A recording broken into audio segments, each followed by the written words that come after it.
थे। यदि तुम मुझसे युद्ध करना चाहते हो सहस्त्रमुख, तो आओ, उठाओ अस्त्र और युद्ध करो।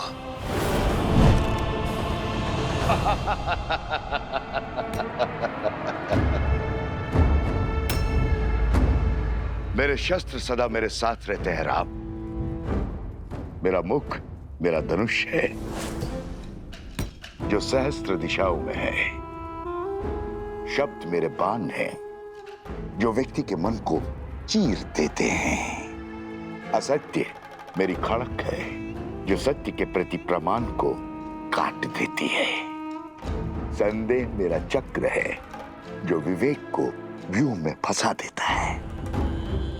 अविश्वास मेरा भाला, जो धर्म की छाती चीर दे।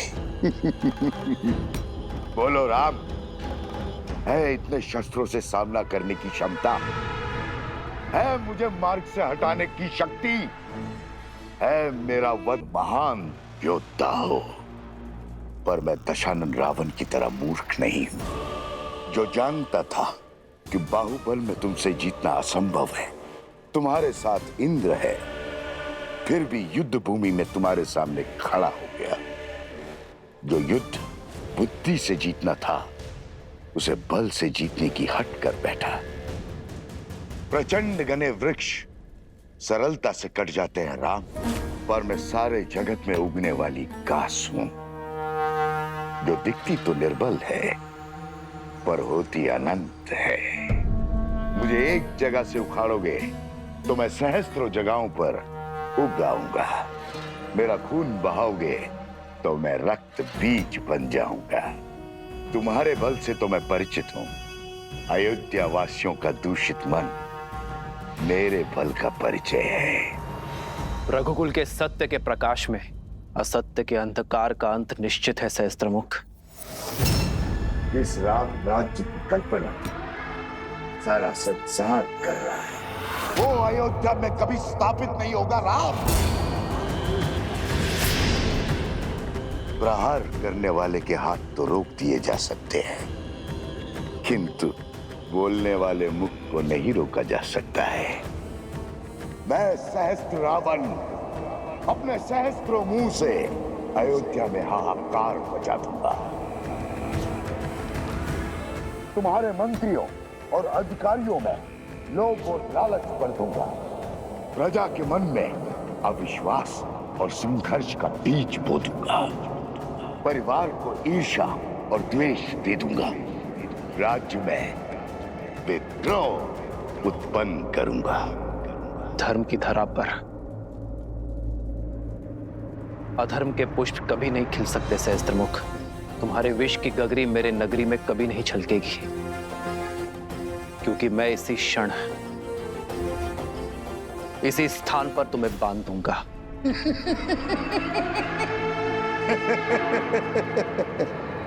देर कर दी राम, बाण धनुष से छूट चुका है। प्रजा छोड़ो, तुम तो अपनी पत्नी सीता की भी रक्षा नहीं कर पाओगे। लोक अपवाद से, निंदा से, कुमंत्रणा से अपनी आने वाली पीढ़ी तक की रक्षा नहीं कर पाओगे। अपमान से जब असत्य परिवार में प्रवेश करता है, तो प्रेम और सम्मान सबसे पहले खिड़की से भाग जाते। सच कहूं राम, मैं तुम्हें मारूंगा नहीं, मैं तो तुम्हें जीवित रखकर तुम्हारी मृत्यु का आनंद लूंगा। तुम्हारी मर्यादा के वध का साक्षी बनूंगा। जब पूरा विश्व एक सुर एक राग में बोलेगा कि राम की सीता दूषित है, अपवित्र है, चरित्रहीन है।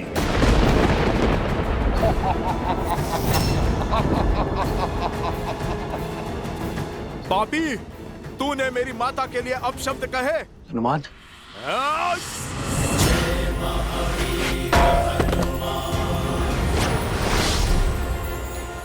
बहुत हुआ तेरा छल, अब तू देखेगा सीता माता के पुत्र का बल। तेरा इसी क्षण अंत कर दूंगा मैं। तेरे लोक अपराध का, तेरे भ्रम और तेरे असत्य का। या तो तुम महा बोले हो या महामूर्ख हो वानर। इतना भी नहीं जानते असत्य को जितनी ऊंचाई दोगे वो उतना ही बलवान होता है, उतना ही शीघ्रता से फैलता है स्वयं। राघव की पत्नी दूषित है, दूषित है, दूषित है। राघव की पत्नी दूषित है, दूषित है, दूषित है।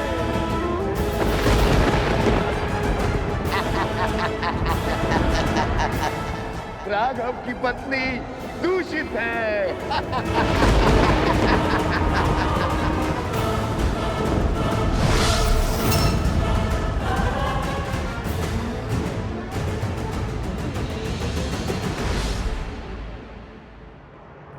सीते।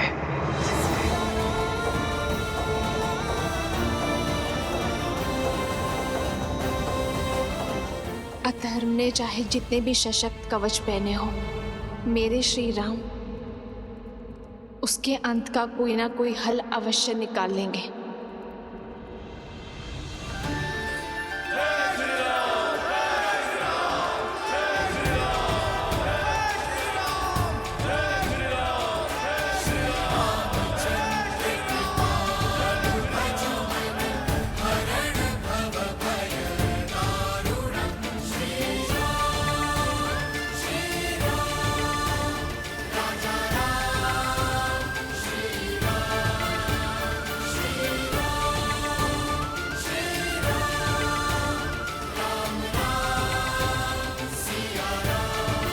सामर्थ्य की जय जयकार होती है क्या भैया? हाँ, अन्यथा जो हुआ है उसके बाद राम सिया के जय जयकार के योग्य है क्या?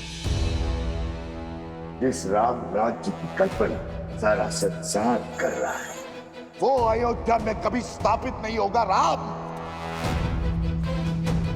तुम्हारे मंत्रियों और अधिकारियों में लोभ और लालच भर दूंगा, परिवार को ईर्ष्या और द्वेष दे दूंगा, राज्य में विद्रोह उत्पन्न करूंगा। हनुमान, ध्यान रहे, सहस्त्रमुख का उल्लेख अयोध्या में किसी के आगे नहीं होना चाहिए। पर प्रभु, प्रजा को सावधान करने की आवश्यकता है। जानता हूं हनुमान, किंतु युद्ध में विजय के पश्चात प्रजा और सेना केवल उत्सव की कामना करते हैं, अवसाद की नहीं।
वैसे तो राम ने कई युद्ध जीते हैं, लेकिन ये राजा राम की पहली विजय है। माता, आपको देखना चाहिए था कैसे भैया ने उस दुष्ट भास्करण का वध किया। ना वो धरती पर था और ना ही वायु में। हनुमान जी के सहयोग के कारण। हनुमान जी ने इस युद्ध में भले ही सैनिक ना बनकर, परंतु भैया का सेवक बनकर अपना पूर्ण योगदान दिया है। उनके बिना ये विजय संभव नहीं थी, है ना भैया? इतना विनम्र मत बनो लक्ष्मण। मेरी वीरता की गाथा बताने में अपना शौर्य छुपा बैठे। संघार दमन को कितने साहस के साथ मारा है तुमने, और भास्करण का वध करने में अपने प्राण तक दांव पर लगा दिए। ये विजय केवल राजा राम की नहीं, समस्त अयोध्या की है। और अयोध्या इसी प्रकार हर युद्ध को जीतेगी, फिर चाहे वो युद्ध भीतर का हो या बाहर का। राम सिया राम सिया राम सिया राम, राम सिया राम सिया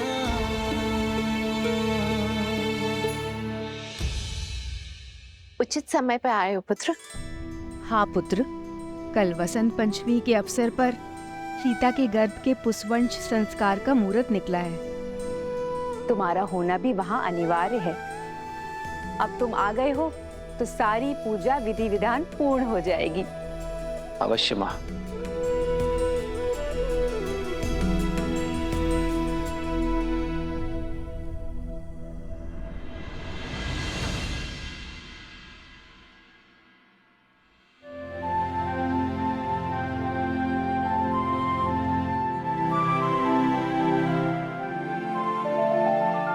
चौंकिए मत, आपके ही है।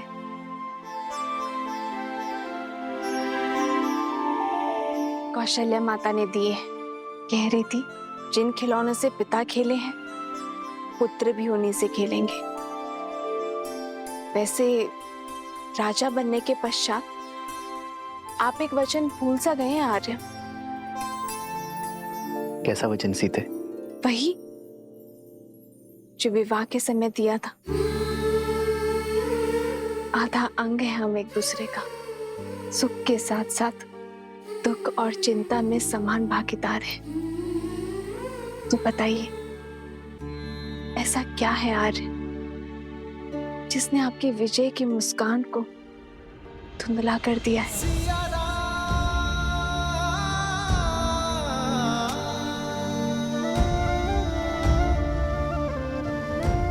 कैसे बताऊं सीते?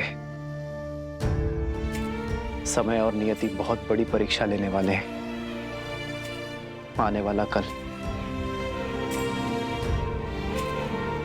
बहुत बड़ी कसौटी है। तो अच्छा है ना आर्य, कसौटी तो स्वर्ण को ही परखती है। आप उस असुरी माया को लेकर चिंतित है ना आर्य?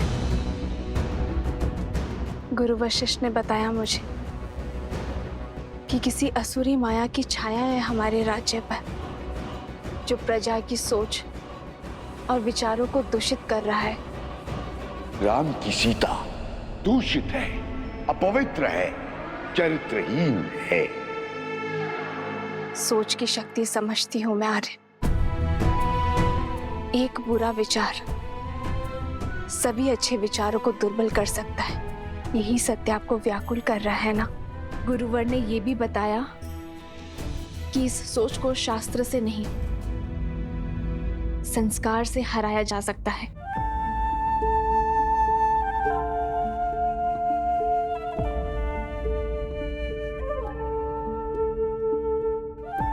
गुरुदेव ठीक कहते हैं सीते।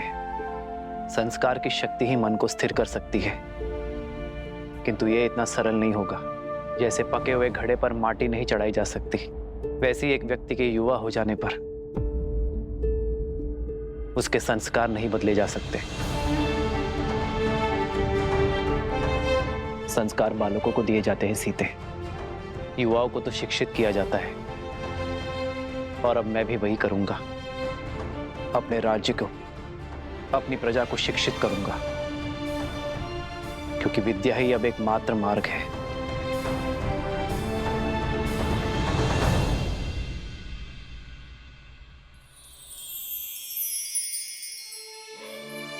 मुझे पूरा विश्वास है आप पर आर्य। जो आपने ठाना है उसे पूरा अवश्य करेंगे।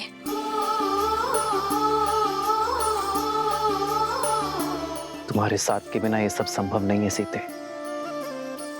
तुम्हारा मुझ पर अटूट विश्वास ही मेरी शक्ति है। जन्म जन्म का है ये संगम, राम रतन सीता वैभव धन। अर्धांगिनी हूं आपकी, सदा आपके पास। हम दोनों मिलकर सब संभाल लेंगे आर्य। हम दो नहीं सीते, हम तीन। हमारे प्रेम और संस्कार का संगम है ना हमारे साथ। राम सिया राम सिया राम सिया राम, राम सिया राम सिया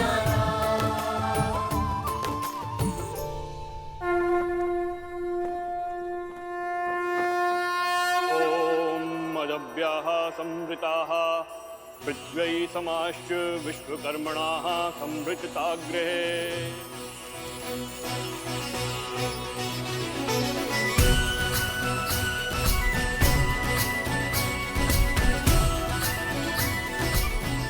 पुत्री, ये गिलोय भस्म है।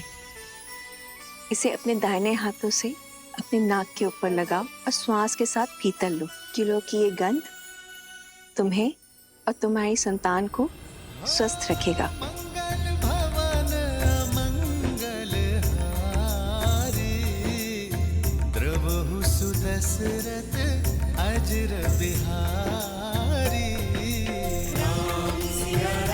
गर्भ धारण के बाद यह औषधि अमृत के समान होती है राम। जिस प्रकार सूर्य की किरण पृथ्वी को जीवन देती हैं, उसी प्रकार यह औषधि गर्भास्थ शिशु को पोषण देती है। शरीर के साथ साथ आत्मा को भी शक्ति प्रदान करती है। माता शिशु का आधार होती है। शिशु के प्रति अपने दायित्व को लेकर सदा सज्ज रहती है। किंतु शिशु और समाज के कल्याण के लिए माता पिता के साथ साथ परिवार के जनों को भी यह आश्वासन देना होगा कि वो गर्भ में पल रहे शिशु को सभी समाज की कुरीतियों से बचाएंगे और उसके विकास के लिए सदैव सहायक रहेंगे।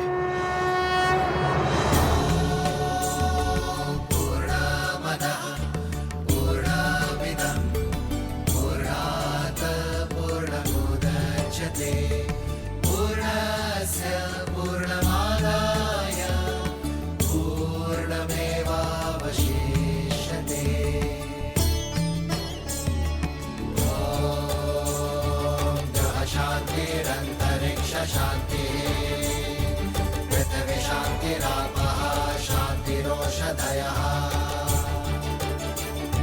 शांतिरेव शांतिः सामा।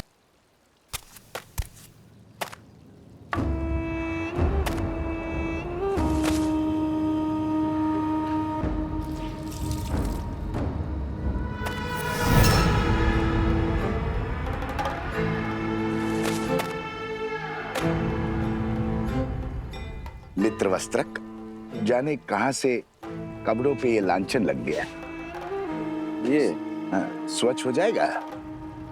ये तो शिव मंदिर की पिछली वाली दीवार में लगी गाय का धब्बा है। मंदिर के ऊपर जामुन का पेड़ है, उसी का रस, दियों का तेल, दीपक का काजल, सभी का मिश्रण है ये धब्बा। छूटना थोड़ा कठिन है, पर चिंता ना करो, ये धब्बा छूट जाएगा। अद्भुत, झट से पहचान लिया। गहरा अनुभव लगता है। काली को पहचान कर उसे साफ करना, ये तो वस्त्रक का कर्म है। सारी नगरी के मलिन वस्त्र यहीं आते हैं। बड़े से बड़े धनवानों के वस्त्रों के दागों को देखकर पहचान जाता हूँ कि कौन कहां से लांछन लेकर आया है। इतना गहरा अनुभव उचित है, उचित है। फिर तो ये भी जान जाते होंगे कि लांछन व्यक्ति पे लगा है या वस्त्र पे। अब हमारी सीमा तो वस्त्रों तक ही सीमित है। हम वस्त्रों के लांछन को ही पहचानते हैं और बस, और उन्हीं को ही धोते हैं। उचित कहा मित्र। वस्त्र पे लगा लांछन तो धुल सकता है, किंतु व्यक्ति पे लगा लांछन कभी नहीं धुलता। और विशेषतर व्यक्ति यदि नारी। मैं चलती हूँ। अच्छा ठीक है, ध्यान से जाना। और हाँ, और नदी जो है ध्यान से पार करना। कुछ बाढ़ के संकेत हैं। अच्छा जी। आप इसे संध्या को ले लेना। वाह मित्र, सीधे जाने को कह दिया। अंधकार होने से पहले लौटने का निर्देश भी नहीं दिया।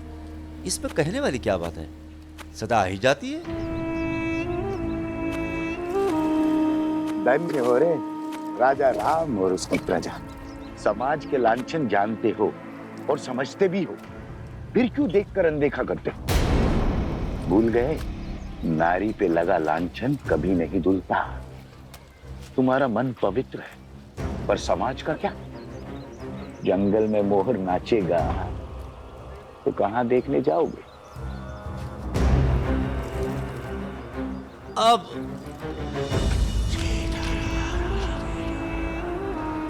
अरे ऐसा है, दिन ढलने से पहले आ जाए।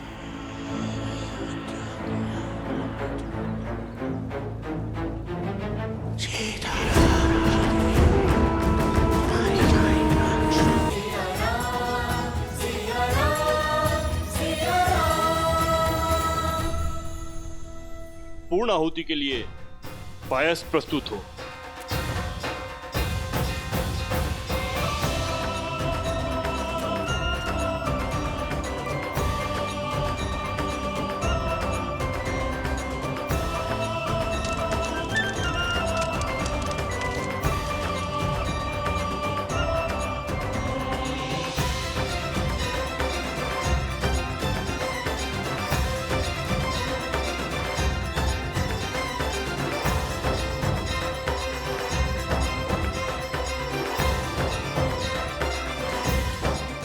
शिशु दीर्घायु और स्वस्थ हो, इस कामना के साथ प्रसाद ग्रहण करें देवी।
ईश्वर गर्भ में पल रहे इस जीवन को आशीष दें और परिवार पर अपनी कृपा सदा बनाए रखें।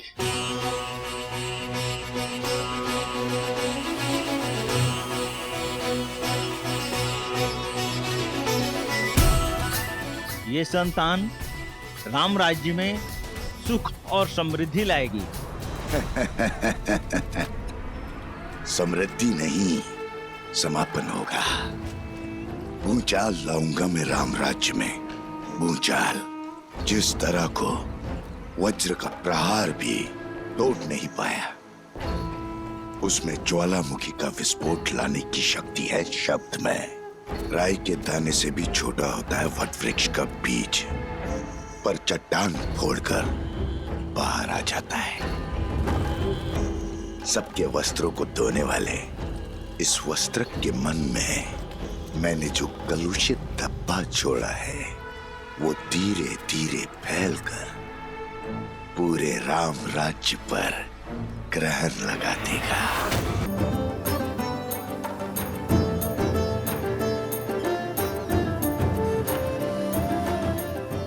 तनिक देर और पकाओ साग को। जी, मसाला को थोड़ा और पकाइए। किष्किंधा में तो क्या, संसार के किसी भी कोने में ऐसा भोजन नहीं खाया होगा इस वानर सेना ने, जो आज राजा राम की रसोई का और सीता के हाथों का बना महाभोज खा के तृप्त हो जाएंगे सारे। तनिक धीरे बोलिए माताश्री, कहीं हनुमान जी ने सुन लिया तो अपने नगर लौटने का विचार ही ना बदल दें।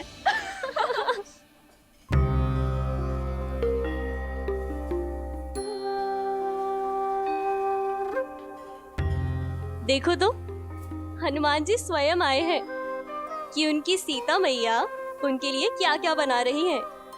आए नहीं है दीदी, भोजन की सुगंध उन्हें यहाँ खींच कर लाई है। क्यों हनुमान जी? क्यों सता रही हो? आइए हनुमान जी, देखिए सीता ने अपना वचन निभाने के लिए आपकी और आपकी वानर सेना को तृप्त करने के लिए महाभोज में क्या कुछ नहीं बनाया।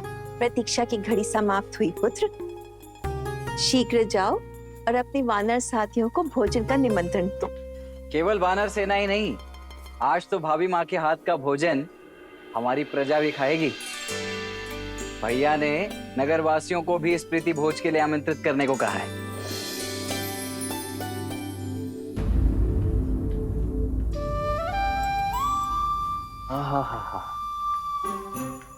इतनी अद्भुत सुगंध, मेरी तो भूख इस सुगंध से ही तीव्र हो बैठी है। भाभी माँ, आज तो अत्यंत आनंद आएगा। आप सभी शीघ्रता कीजिए, भूख तीव्रता से बढ़ रही है। हनुमान,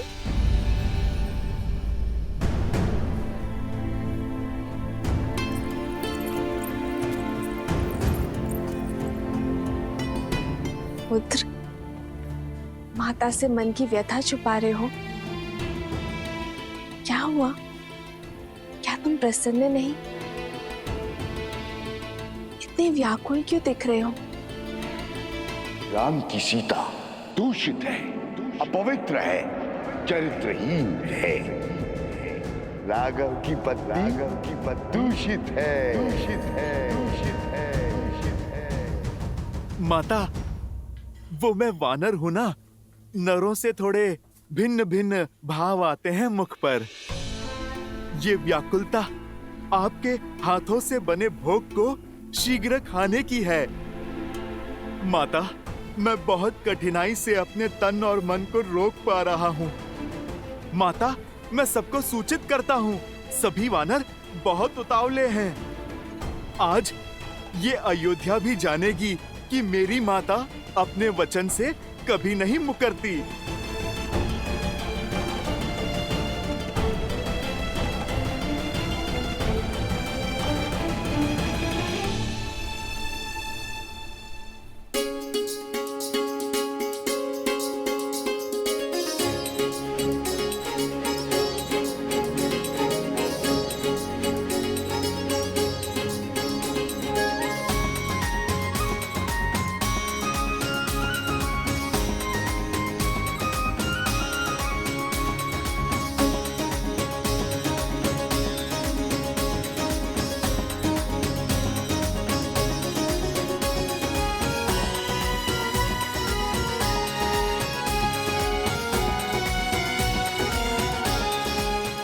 अद्भुत, आनंद आ गया प्रभु। जय सिया माता की। लगता है माता सीता ने नहीं, स्वयं मां अन्नपूर्णा ने भोग बनाया है।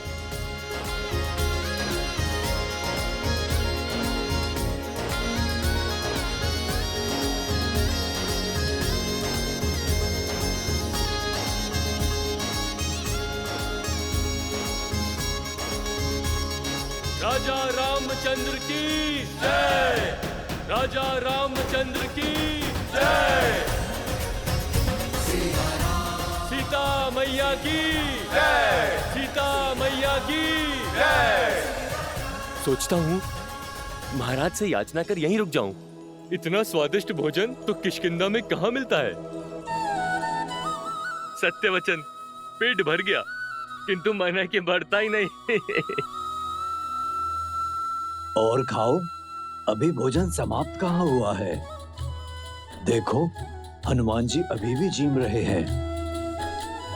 ब्रह्मानंद मगन कपि सबके प्रभु पद प्रीति, जात न जाने दिवस तिन्ह गए घटिका शत बीती।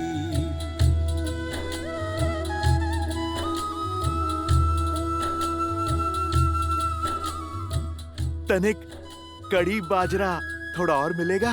जी लाती हूँ।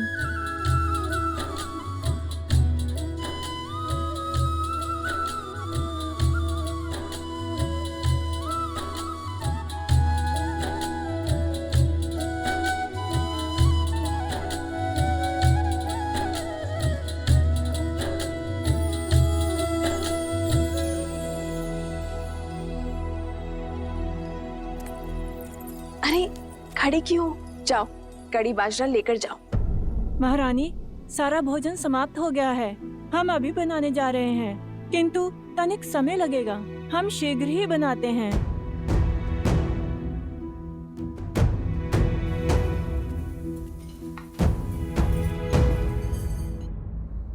कड़ी बाजरा आने तक ये लड्डू लीजिए ना हनुमान जी। लड्डू नहीं, वो जलेबी थी ना, वो बहुत स्वादिष्ट थी। और मिल सकती है? जी।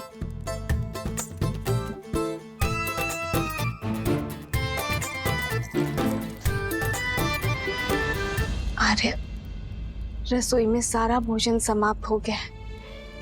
सारे पात्र खाली हैं। और भोजन बनाने में समय लगेगा। पर पुत्र हनुमान की भूख रुकती ही नहीं। आपने वनवास में इन भोले वानरों को भूखा रखा था ना। आपका वचन था कि आप इन्हें तृप्त करेंगे, तो करिए अब इन्हें तृप्त।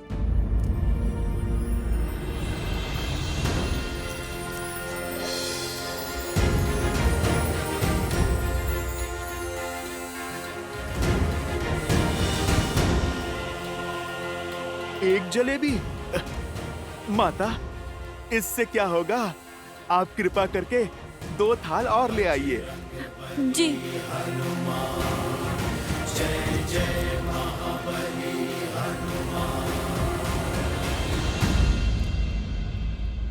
चिंता ना करो सीते,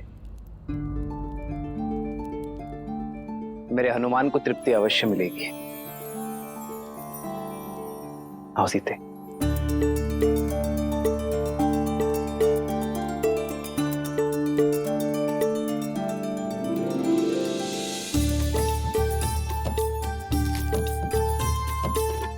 ये लो सीते, इसे हनुमान को खिलाओगी, वो तृप्त हो जाएगा।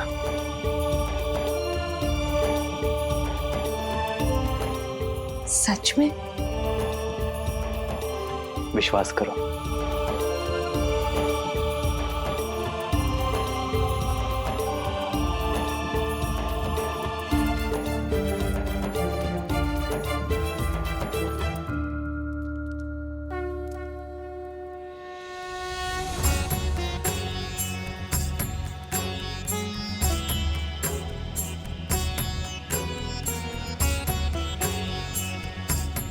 भक्त के लिए भगवान का भोग पूरा हुआ।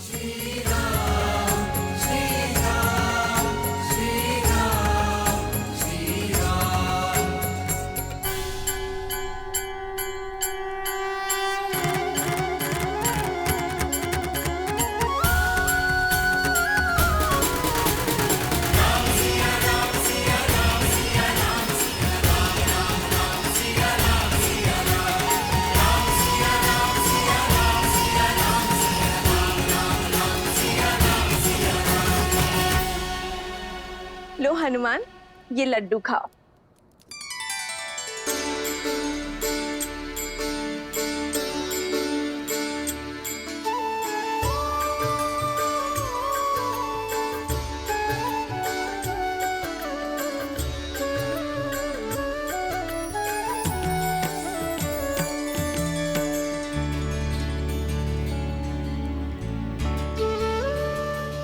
भज मन राम नाम सुखदाई, भज मन राम नाम सुखदाई, भज मन राम नाम सुखदाई, भज मन राम नाम सुखदाई, भज मन राम नाम सुखदाई। सच माता, आप तो साक्षात अन्नपूर्णा माँ हैं। भोजन तो बहुत स्वादिष्ट था, मेरा तो पेट ही भर गया माता। अरे ऐसे कैसे? बाद में फिर कहोगे कि माता ने पेट भर भोजन नहीं खिलाया। लो, 1-2 लड्डू और खा लो। नहीं माता, तन और मन दोनों तृप्त हो गए।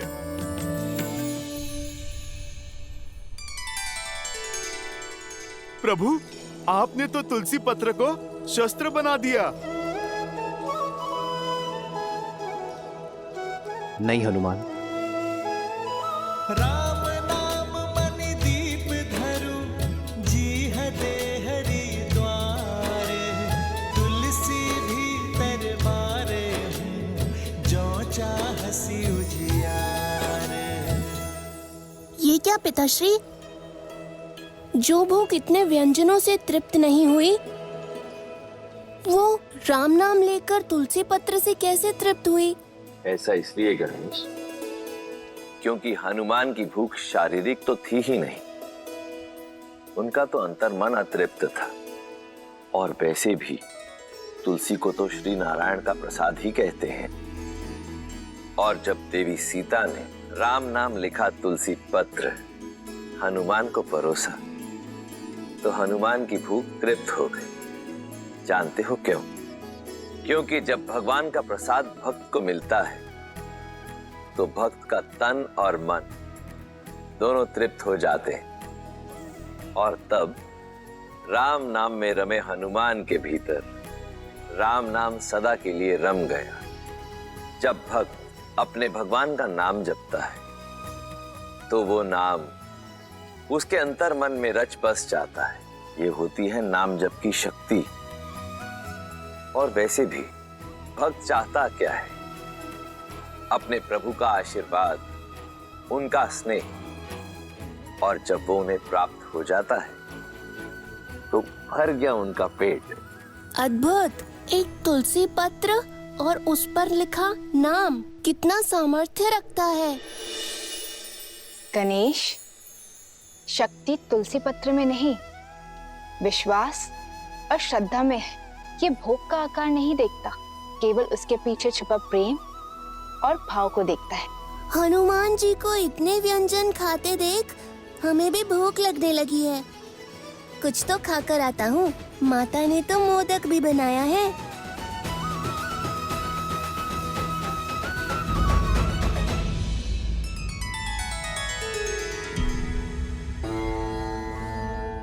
गणेश को प्रसाद की शक्ति समझा दी, किंतु उस शब्द शक्ति का क्या जो शूल बनकर अयोध्या पर बरसने वाली है? शब्द वो शस्त्र है देवी, जो या तो तार दे या मार दे।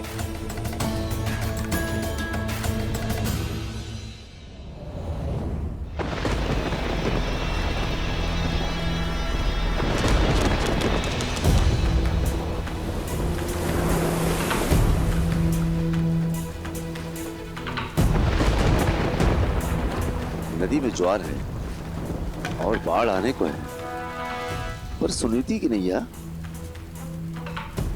दूर दूर तक कहीं दिखाई नहीं दे रही। इतनी रात्रि हो गई, पता नहीं कहां रह गई।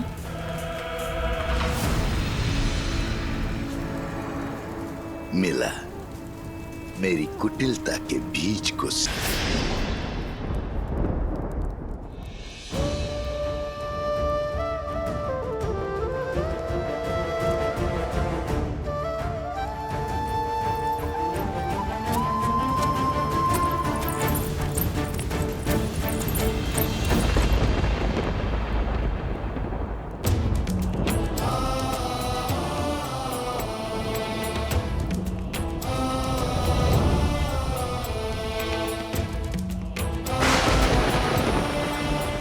पिताश्री, आपके पुत्र के कंधों पर बहुत बड़ा उत्तरदायित्व है। हमारे पूर्वजों ने जिस महान राज्य की स्थापना की है, मैं उस पर कोई आंच नहीं आने दूंगा, चाहे उसके लिए मुझे कोई भी निर्णय क्यों ना लेना पड़े, कितना भी बड़ा बलिदान क्यों ना देना पड़े, मैं पीछे नहीं हटूंगा पिताश्री। पीछे तो श्री राम की धर्मपत्नी और आपकी पुत्र वधु भी नहीं हटेगी पिताश्री। मैं प्रजा के विश्वास को राजा राम और राम राज्य पर से नहीं टिकने दूंगी।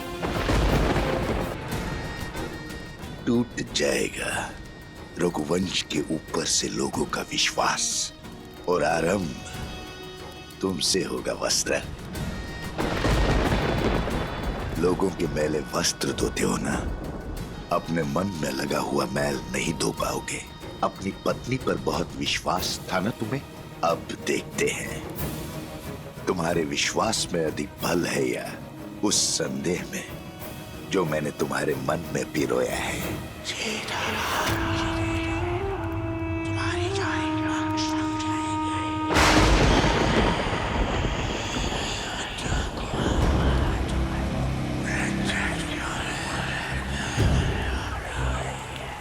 क्या नदी के उग्र होने के कारण सुनीता नहीं है,